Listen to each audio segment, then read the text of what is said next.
my esteemed colleagues on stage and my esteemed colleagues on the floor. Sorry, I've got a bad voice today, and I'm also suffering from what is called hiccup attacks. So I hope it doesn't start now. It starts every now and then for the last 4 days, and trying to tame my diaphragm and keep it cool so that I can recover from this. But nevertheless, I just wanted to do a little bit of a scan of what we've been through over the last 3 to 4 years, or even 5 years. Of course, something that we all know, and there's no point discussing it any further, is the challenges we had during COVID. And that was one thing that we should all be very proud of, that we have overcome. And we have sustained ourselves, and here we are today, back where we were in 2019. The other aspect that we've also had in terms of turmoil was the constant changes in the Ministry of Higher Education. We've had 4 ministers in 5 years. We've had a number of Director Generals and Secretary Generals. And the challenge there is that we always work very hard to make sure that we keep on the same trajectory, because a lot of work is put in by stakeholders, which is ourselves, in formulating various policies together with the ministry. For example, one of the largest stakeholder exercises that we've ever been through was a few years ago when we developed a massive document called The Way Forward for Higher Education. And that was adopted, even launched by the PM. But then another minister comes in, and he likes to do something new, and another one comes in, likes to do something new. But last year, we had another event that took place on a similar scale when the previous minister formed the National Review Committee, and we all got together, and some of us were selected to be on the council. MEPCO was well represented, and we again reformulated and literally updated the way forward. That was a massive exercise, very professionally done. And the good thing is that the current minister has agreed that he will take that forward and he will not reformulate it. The other good thing was that 95% to 96% of the recommendations were adopted by the government. And I think we are all waiting to make sure that it rolls out and our education system comes within par with what's happening in Sarawak. Sarawak is a good benchmark for us. Yeah, they're moving very fast in both at the school level and also at the higher education level. And so that's a bit of good news that at least one transition from one minister has taken place to another, and the efforts of the past are not in vain. So that's been a challenge, and I think we have a good crew at the ministry right now at the top. And we've got Zaini Ujang, who has been in academia for many years and a pretty illustrious person. And we've also got a very accommodating Director General, and we've got a minister who is pretty energetic. So that's another challenge that we've been through over the last 4 to 5 years, something that's been unprecedented over the last 30 to 40 years. The other area has been challenges we face as a sector. And one of the biggest challenges today that we all face is inflationary pressures. We have to note that 50% of Malaysian students are in the private sector universities. 50%. That's huge. By no means is this small, because this is almost unprecedented. This type of ratio doesn't exist in any other country. 50% of nationals in the private sector. And because it's the private sector and it is unaided, inflationary pressures are actually daunting on us. Why? Because that segment that we address are not the top 20, are not the upper middle income, but it is mainly the lower middle income to the bottom 40, top part of the bottom 40.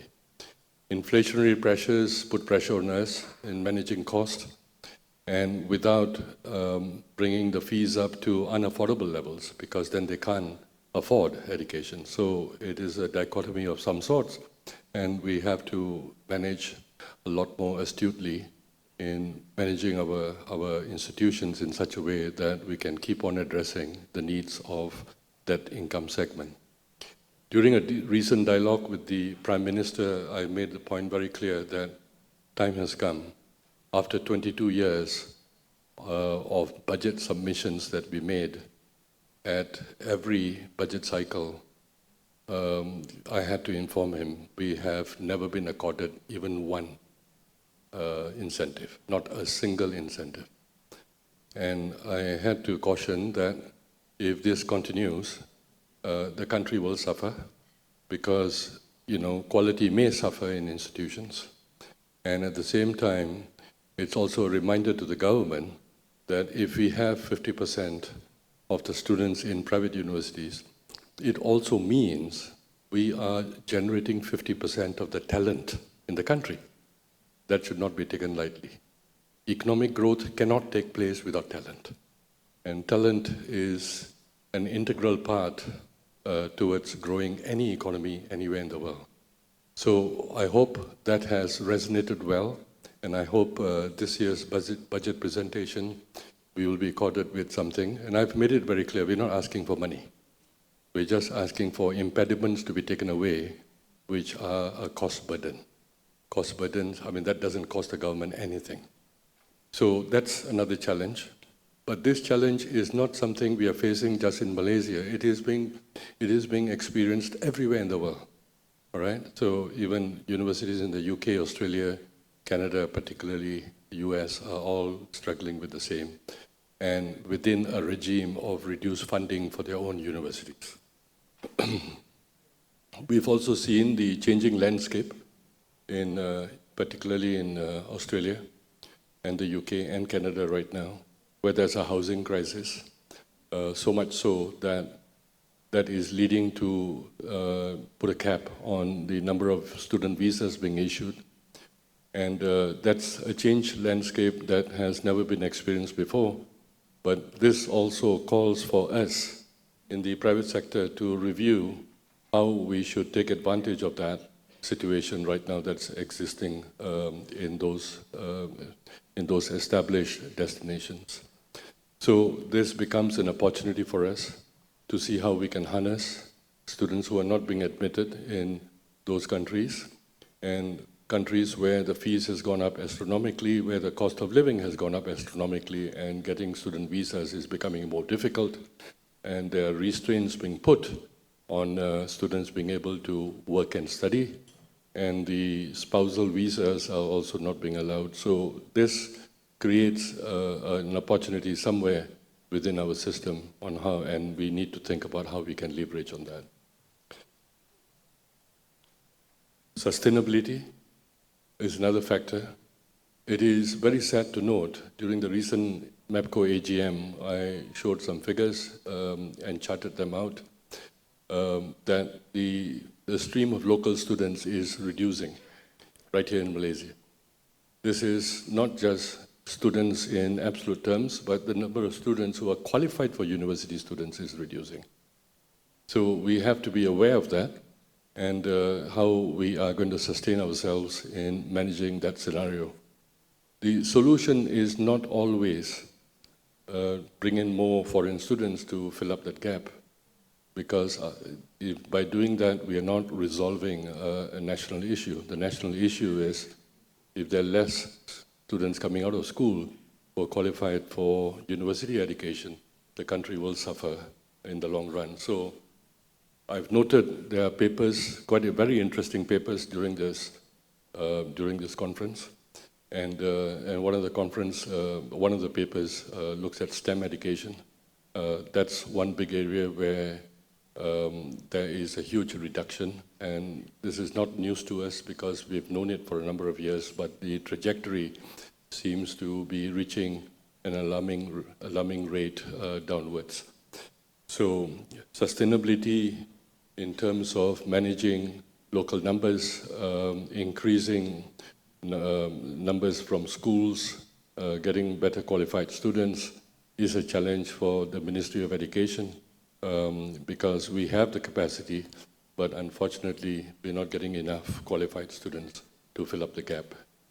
Indirectly, it will also affect the talent pool in the country.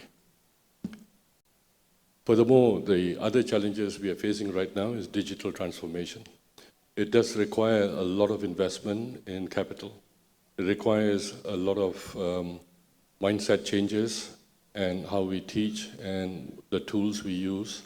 There's a lot of debate about AI and the dangers about AI, but I think that is perhaps miscalculated.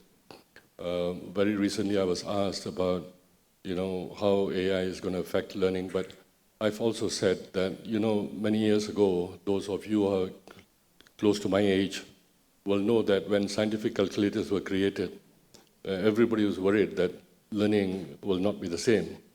But it's become a tool that we all use, and it has fitted in so well, hand in glove with the learning process. So I think we should not be worried about new tools, but it is more a process of how we're going to manage it and how we're going to incorporate it and how learning can be better, effective, and more effective using these new emerging tools. So never get worried about those things. So with that, I hope you'll have a good conference. The papers are fantastic. I'd like to congratulate KSI for putting together such lovely topics. And I also like to congratulate KSI on having been able to bring such eloquent speakers with illustrious backgrounds. And with that, I wish you all the best. Thank you very much. Yeah. Okay.